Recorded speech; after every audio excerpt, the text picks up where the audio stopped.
Om Swastiastu, Assalamualaikum warahmatullahi wabarakatuh. Perkenalkan, nama saya Aura Alexa Kalista dari Angkatan 2024, dari kelas B dengan NIM 24095111029.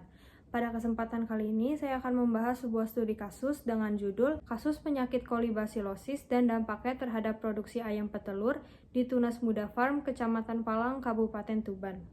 Masuk ke latar belakangnya, penyakit kolibasilosis ini merupakan salah satu penyakit bakterial yang disebabkan oleh Escherichia coli patogen dan sering menyerang unggas termasuk ayam petelur. Penyakit ini dapat menyebabkan gangguan pernapasan, peradangan pada organ dalam, serta kematian yang berdampak pada penurunan produktivitas peternakan. Kasus kolibasilosis dilaporkan terjadi di Tunas Muda Farm, Kecamatan Palang, Kabupaten Tuban. Peternakan ini mengalami penurunan produksi telur dan peningkatan kematian ayam. Berdasarkan hasil pemeriksaan laboratorium, ditemukan adanya infeksi E. coli pada beberapa organ ayam seperti jantung, paru, usus, dan saluran telur. Kondisi kandang yang lembab, tumpukan kotoran, dan tidak adanya pembersihan tandon air diduga menjadi faktor pendukung timbulnya penyakit ini. Adapun gejala klinisnya yaitu ayam lemas dan lesu, nafsu makan yang menurun, penurunan produksi telur, seperti pada kasus di Tunas Muda Farm ini, yang biasanya dari 15 butir telur menjadi 6 butir telur per hari.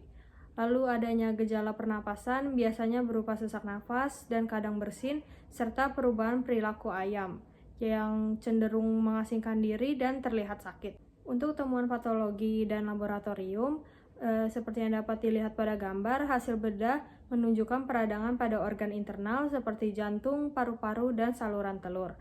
Pemeriksaan bakteriologis mengonfirmasi adanya isolat Escherichia coli yang menegaskan diagnosis kolibasilosis. Penyakit ini juga berdampak pada produksi, yang dapat berupa pertama, penurunan produksi telur dikarenakan ayam yang sakit menunjukkan penurunan nafsu makan dan stres sehingga produksi telur turun drastis.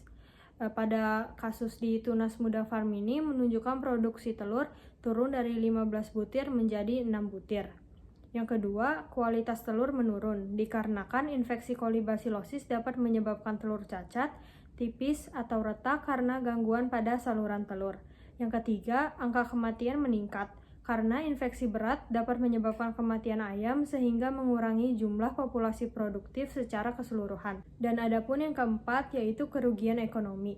Penurunan jumlah telur dan kualitas telur berdampak langsung pada pendapatan peternak itu sendiri, serta biaya tambahan untuk pengobatan, pembersihan kandang, dan klorinasi air meningkatkan beban operasional. Dan adapun faktor penyebab dan upaya pencegahannya.